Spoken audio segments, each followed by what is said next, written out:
एक बार मोहन और मदन दोनों दोस्त रोज की तरह जंगल में लकड़ियां काटने जा रहे थे। तभी अचानक दोनों देखते हैं एक हिरन जंगल में घायल पड़ा है। घायल हिरन को देख मोहन मदन से कहता है, अरे मदन, वो देख, लगता है हिरन जख्मी पड़ा है। हमें हिरन की मदद करनी चाहिए। तभी मदन मोहन से कहता है, मोहन, मैं यहाँ जंगल में लकड़ियाँ काटने आया हूँ, हिरन की मदद करने नहीं। इस हिरन के लिए मैं अपना दिन नहीं खराब कर सकता। अगर तुम्हें इसकी मदद करनी है तो करो, मैं तो चला लकड़ियाँ काटने। ये कहकर मदन दूसरी तरफ लकड़ियां काटने चला जाता है और मोहन उस घायल हिरन के पास जाता है। मोहन देखता है हिरन की एक सींग टूट गई है, जिस कारण हिरन जख्मी होकर पड़ी है। मोहन जल्दी से वापस अपने घर जाता है और जख्मी हिरन के बारे में अपनी पत्नी माला को बताता है। माला मोहन को दवा देती है।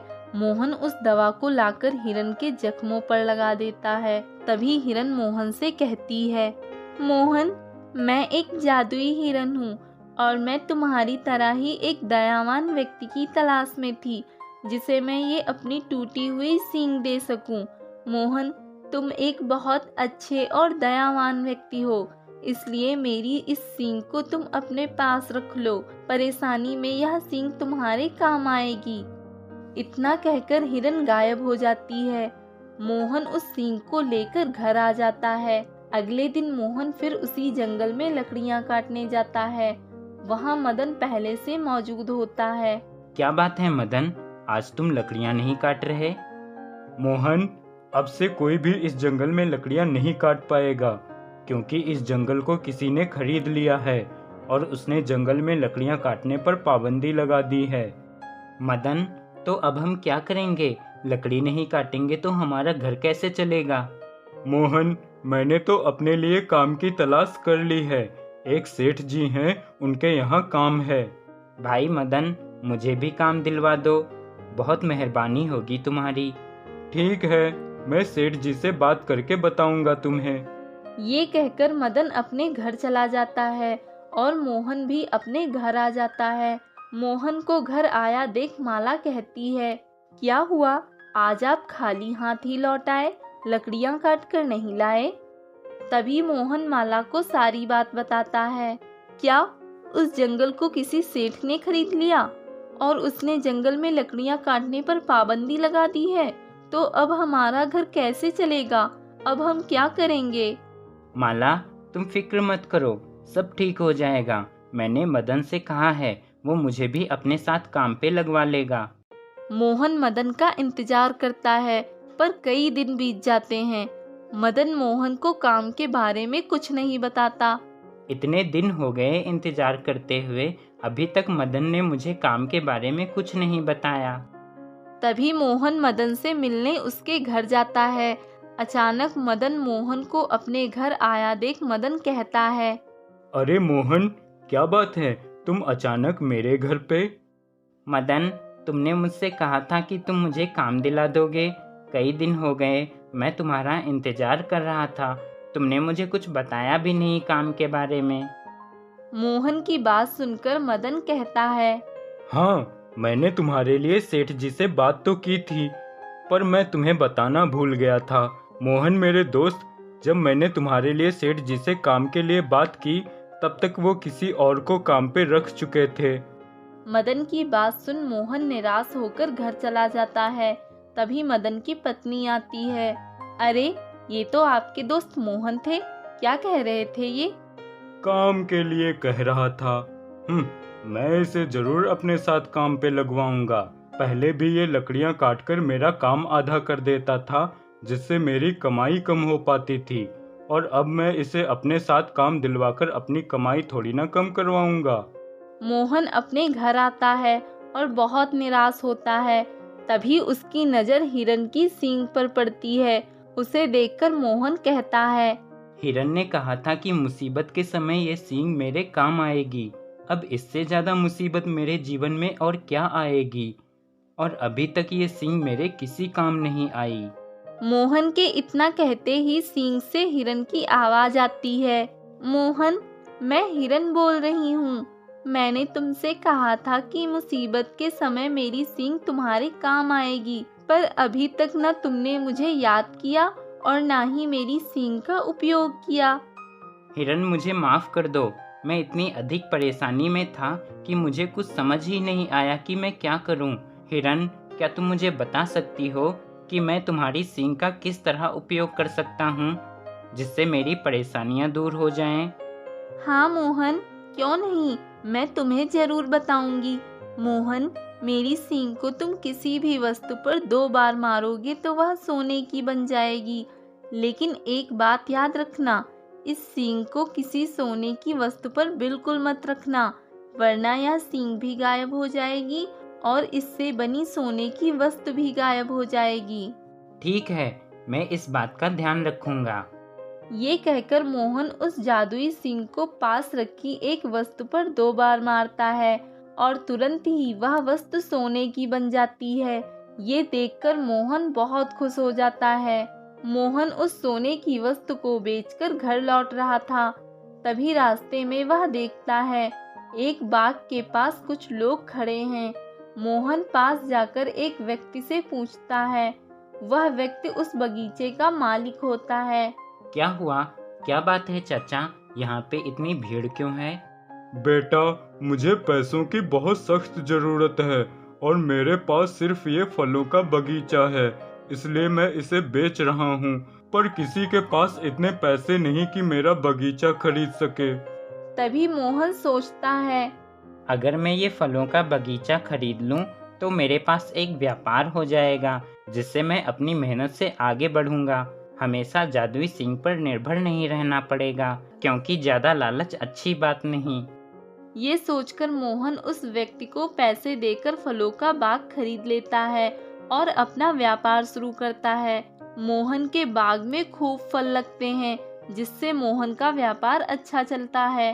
एक दिन एक सेठ से मोहन को फलों का बहुत बड़ा ऑर्डर मिलता है। मोहन अपने ऑर्डर को टाइम पे पहुंचा देता है और सेठ से अपना पेमेंट लेने सेठ के गोदाम जाता है, जहां मदन काम कर रहा होता है। अचानक गोदाम में मोहन को देखकर मदन सोचता है, अरे, ये मोहन तो यहाँ तक आ गया काम मांगने। अगर इसने सेठ से काम मांग लिया और सेठ ने इसे काम पे रख लिया तो मेरी कमाई आधी हो जाएगी। नहीं नहीं, मैं इसे काम पे नहीं लगने दूंगा। ये सोचकर मदन मोहन के पास जाता है और मोहन से कहता है, मोहन, तुम यहाँ क्यों आए हो? मैंने तुमसे कहा था ना कि यहाँ कोई काम नहीं मिलेगा तुम्हें। तुम जल्दी से यहाँ से चले जाओ, वरना अगर मेरे सेठ ने तुम्हें यहाँ देख लिया तो मुझे बहुत डांट पड़ेगी। तभी सेठ वहाँ आता है और सेठ मोहन को उसका पेमेंट देता है। मदन यह सब देखकर आश्चर्य में पड़ जाता है और मोहन से पूछता है। मोहन मदन को जादुई सींग और फलों के बाग के बारे में सब कुछ बता देता है। मोहन के जाने के बाद मदन सोचता है, अरे, इसका मतलब वो हिरन जादुई थी और मोहन के पास हिरन की जादुई सींग है। पर मोहन तो बिल्कुल बेवकूफ है। उसके पास जादुई सींग होने के बावजूद वह बाग खरीदकर उसके फलों का व्यापार करता है। अगर वह जादुई सींग मुझे मिल जाए तो मेरे पास सोना ही सोना होगा। अगले दिन मदन चुपके से मोहन के घर से जादुई सींग चुराकर अपने घर ले आता है और सारी बात अपनी पत्नी को बताता है। अरे वाह, ये तो आपने बहुत अच्छा किया, अब हम माला माल हो जाएंगे। पर देखूं तो ये सींग कैसे वस्तु को सोना बनाती है। तभी मदन उस जादुई सींग को एक वस्तु पर 2 बार मारता है और तुरंत ही वह वस्तु सोने की बन जाती है। यह देख दोनों बहुत खुश होते हैं। अरे वाह, ये तो कमाल की चीज है। जादुई सींग से हम किसी भी वस्तु को सोना बना सकते हैं। ऐसी सोना बनाने वाली जादुई सींग को तो सोने की वस्तु पर ही रखनी चाहिए। ये कहकर मदन जादुई सींग को सोने की वस्तु पर रख देता है और तुरंत ही वह सींग गायब हो जाती है और उससे बनी सोने की वस्तु भी गायब हो जाती है। यह देख मदन और उसकी पत्नी के होश उड़ जाते हैं। जगतपुर गांव में 2 बहनें रहती थी। बड़ी बहन सुलेखा बहुत अमीर थी, उसके पास बहुत धन दौलत थी। वहीं पास में ही एक झोपड़ी में उसकी छोटी बहन सुनैना अपने पति के साथ रहती थी। सुनैना बहुत गरीब थी।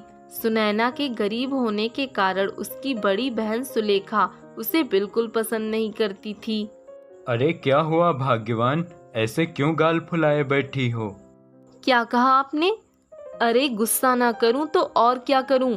एक तो मेरे घर के पास ही झोपड़ी बना रखी है उस सुनैना ने, ऊपर से जब देखो तब आ जाती है मेरे घर। अरे तो क्या हुआ, बेचारी परेशान रहती है और है तो तुम्हारी ही छोटी बहन। इसीलिए मैं उससे नफरत करती हूँ। आपको पता है, किट्टी पार्टी में जब मेरी सहेलियां मुझसे कह देती हैं ये गरीब तेरी बहन है, तो मुझे कितनी शर्मिंदगी महसूस होती है। ऊपर से ये मेरे ही घर के पास झोपड़ी में रहती है। तभी सुनैना वहाँ आ जाती है। दीदी, मैंने आज खीर बनाई है तो मैं आपके लिए भी ले आई। देख सुनैना, मैंने तुझसे कितनी बार कहा है तू मुझे दीदी मत कहा कर, और ये खीर को तू ही खा। मुझे नहीं चाहिए ये गरीबों वाली खीर, समझी? सुनैना उदास होकर चली जाती है। ये तुम क्या करती हो सुलेखा? भला कोई अपनी ही बहन के साथ कोई ऐसा करता है क्या? ऊपर से तुम हमेशा उसकी गरीबी का मजाक उड़ाती हो। सुलेखा, ये मत भूलो, अगर सुनैना गरीब है तो उसकी जिम्मेदार भी तुम हो। भूल गई? तुम्हारे पिता ने आखिरी समय में तुम्हें जो धन दिया था और कहा था उसमें का आधा धन सुनैना को दे देना, पर तुमने उसे कुछ भी नहीं दिया। उस बेचारी को तो आज तक इस बात का पता भी नहीं है। आप चुप रहिए, मुझे मत सिखाइए क्या सही है क्या गलत। अगर मैं ऐसा ना करती तो आज तुम भी कहीं सुनैना के पति की तरह कहीं फल बेच रहे होते। मुझे अमीर बनना था, मैं गरीब की जिंदगी नहीं जी सकती थी, इसलिए मुझे जो सही लगा वो मैंने किया। तभी एक साधु आता है और वह बहुत भूखा होता है। सुनो बेटी, मैं बहुत भूखा हूँ, मुझे कुछ खाने को दे दो, तुम्हारी बड़ी कृपा होगी। तुम भूखे हो तो मैं क्या करूं? मैंने कोई ठेका ले रखा है सबकी मदद करने का? जिसे देखो मुंह उठाकर चला आता है मेरे घर में। चले जाओ यहाँ से, कहीं और देखो। साधु वहाँ से चला जाता है। इधर सुनैना अपने घर आती है। अब मन खुश हो गया तुम्हारा। सुनैना, तुम्हें कब समझ में आएगा, सुलेखा भले ही तुम्हारी बड़ी बहन हो, पर हमारी गरीबी के कारण वो तुम्हें पसंद नहीं करती। फिर क्यों जाती हो उसके घर अपनी गरीबी का मजाक बनवाने? पिताजी से किया हुआ वादा निभाने के लिए। वो भूल सकती है पर मैं नहीं। ठीक है, जैसी तुम्हारी इच्छा। बहन तुम्हारी है, तुम जानो, मुझे क्या। अच्छा, अब मुझे बाजार में फल बेचने जाना है, अब मैं चलता हूँ। इतना कहकर राजेश बाजार में फल बेचने चला जाता है। तभी वही साधु झोपड़ी के पास आता है और सुनैना से कहता है, बेटी, मैं बहुत भूखा हूँ, मुझे कुछ खाने को दे दो। बाबा, मुझे माफ कर दीजिए, मेरे पास खिलाने के लिए तो कुछ भी नहीं है।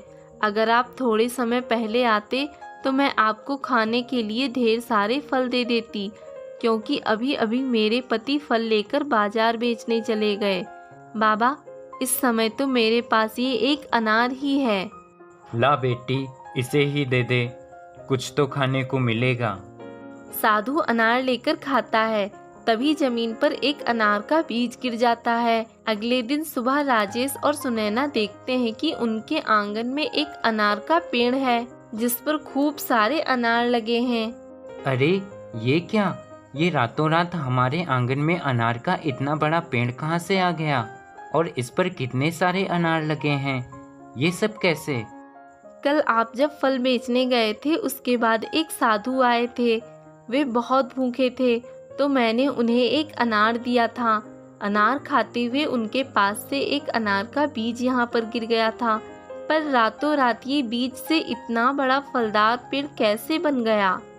तभी पेड़ से आवाज आती है, बेटी, मैं वही साधु हूँ, मैं तुम्हारे मन की परीक्षा ले रहा था। तुम बहुत दयालु हो, इसलिए मैं तुमसे बहुत प्रसन्न हुआ। बेटी, ये एक जादुई अनार का पेड़ है। तुम इस पेड़ से जितने अनार तोड़ोगे उस जगह पर तुरंत नए अनार आ जाएंगे। इस जादुई अनार के पेड़ पर कभी अनार खत्म नहीं होंगे। राजेश और सुनैना बहुत खुश होते हैं। वे उस पेड़ से जितने अनार तोड़ते उस जगह पर तुरंत नए अनार आ जाते। राजेश खूब सारे अनार बाजार में बेचकर अच्छे पैसे कमाने लगा। धीरे धीरे वे धनवान हो गए। उधर सुलेखा को बिजनेस में बहुत बड़ा नुकसान हो गया। उनकी हालत बहुत खराब हो गई। सुलेखा बहुत परेशान होती है। परेशान होकर सुलेखा अपनी बहन सुनैना के पास जाती है। सुनैना, मेरी बहन, मेरी मदद कर। दीदी, क्या हुआ? आप दोनों इतना परेशान क्यों दिख रहे हो? मेरे ही कर्मों की सजा मिली है मुझे। मेरी बहन, मैंने तेरे साथ बहुत गलत किया, सभी के साथ बहुत बुरा बर्ताव किया, इसलिए भगवान ने मुझे सजा दी है। मेरी बहन, मुझे माफ़ कर दे। सुनैना अपनी बहन को माफ़ कर देती है और उसकी मदद भी करती है।